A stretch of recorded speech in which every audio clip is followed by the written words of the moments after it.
రాజకీయ నాయకులు అనుక్షణం సేవాభావం కలిగి ఉండాలి. సమాజ శ్రేయస్సుపై అంకిత భావంతో మెలిగి ఉండాలి. చెప్పే మాటలో నిజాయితీ, ఆచరణలో చిత్తశుద్ధి కల్పించాలి. అప్పుడే ప్రజల్లో మెప్పు, అదేవిధంగా రాజకీయ పార్టీల్లో పరిమితి ఉంటుందన్నమాట.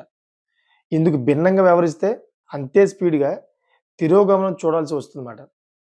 సో, ఇదంతా ఎందుకు చెప్తున్నానంటే టీడీపీలోని ఒక టాప్ లీడర్ ఆయన తీసుకొచ్చి టీడీపీ పార్టీ పక్కన పెట్టిందన్నమాట.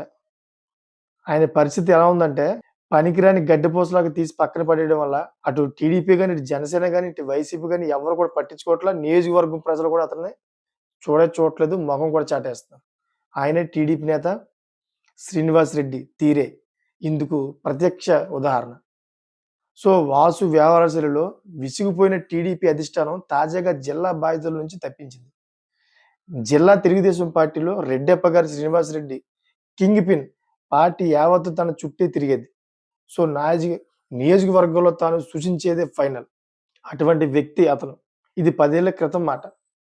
క్రమేపీ తప్పించుకునే ధోరణి అలవాటు చేసుకున్నారు అతను. ఉన్న కేడర్‌లో నమ్మకం సన్నగిల్లింది అతనికి. కడప పార్లమెంటు పరిధిలో కీలక నేతగా ఉన్న ఆయనను కేవలం కడప అసెంబ్లీ నియోజకవర్గానికి పరిమితం కావాల్సి వచ్చిందని విమర్శలు విపరీతంగా వచ్చాయి అప్పట్లో. పోనీ కడప నియోజకవర్గంలో కూడా పార్టీ కేడర్‌కు భరోసాగా నిలిచారా అంటే అదీ లేదు. అంతర్గంగా పైచేయి సాధించాలనే తపనతో ఎన్నో ఏళ్లుగా టీడీపీ కోసం అంటిపెట్టుకుని వస్తున్నవారిని వ్యూహాత్మకంగా దెబ్బతీశారు.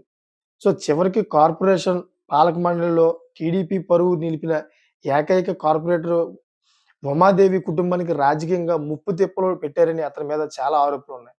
సో, ఎన్నికలకు ముందు సర్వస్వం టీడీపీనే అనుకున్న వారిని క్రమేపీ దూరం చేసుకుంటూ వచ్చారని పరిశీలకులు అతని మీద విపరీతంగా కామెంట్లు కూడా చేశారు. సో, టీడీపీ అధికారంలోకి వచ్చాక పార్టీలో తాను చెప్పిందే వేదం అనే విధంగా ఉండేవాడు అతను. తన మాటే శాసనం అన్నట్లుగా వ్యవహరించేవాడు అతను.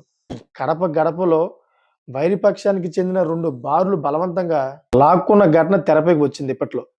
సో, 3 దశాబ్దాలుగా మద్యం వ్యాపారంలో తలముఖలైనప్పటికీ ఇలాంటి పరిస్థితి ఎప్పుడు చూడలేదని సదరు మద్యం వ్యాపారి వాపోవడం చాలా నిజంగా ఆశ్చర్యంగా వ్యక్తం చేస్తుందన్నమాట.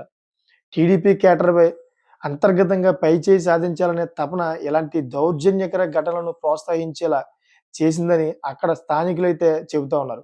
సో, ఇలాంటి చర్యలతో విసిగిపోయిన టీడీపీ కేడర్ పొరుగు నియోజకవర్గానికి చెందిన పుత్త నరసింహారెడ్డి వద్దకు క్యూ కట్టారు. వివిధ రూపాల్లో నిరసనలు పాటించడం, కమలాపురానికి వెళ్లి మరీ పుత్తాకు మొరపెట్టుకుంటూ వచ్చారు. సో, ఈ పరిమాణాలను సరిదిద్దుకోవాలనే ఆలోచనలో లేకపోవడంతో అధిష్టానం వద్ద మరింత చులకన కావాల్సిన వచ్చిందని విశ్లేషకులు అభిప్రాయపడుతున్నారు. సో, మరోవైపు కడపలో నిర్దిష్ట అభివృద్ధి సాధించేందుకు ప్రత్యేక చర్యలు చేపట్టలేకపోయారు. ఎంతసేపు వైరి పక్షంపై కక్ష సాధింపు రాజకీయాలకు పరిమితమయ్యారు. సో, ఇలాంటి ఘటనలన్నీ కూడా అధ్యక్ష పదవి తొలగింపునకు ప్రధాన కారణమయ్యాయని పరిశీలకులు వివరిస్తున్నారు.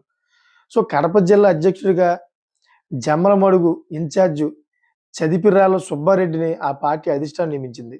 సో, ఇదంతా ఎందుకు చెప్తున్నానంటే ఇది కడప జిల్లాలోని టీడీపీ పార్టీ ప్రత్యర్థి మీద అంటే ఏదైతే వైసీపీ ఉందో వైసీపీ మీద ఎక్కువ ఫోకస్ చేయడం వల్ల అక్కడ నియోజకవర్గం అదేవిధంగా కడప జిల్లాలో ఉన్నటువంటి కొన్ని అభివృద్ధి కార్యక్రమాలు, పార్టీకి సంబంధించిన కొన్ని అభివృద్ధి మీటింగ్‌లు ఇయన్నీ కూడా వదిలేసి ఆళ్ళ యొక్క పెత్తనం చెలాయించుకుంటూ ముందుకు పోయారన్నమాట. దానివల్ల కడపలో ఇప్పుడు టీడీపీ పరిస్థితి ఈ విధంగా మారిందన్నమాట. సో, చూసారు కదా! మీకేమైనా ఇంట్రెస్ట్ అనిపిస్తే దీని మీద కామెంట్ చేయండి. Thanks for watching friends.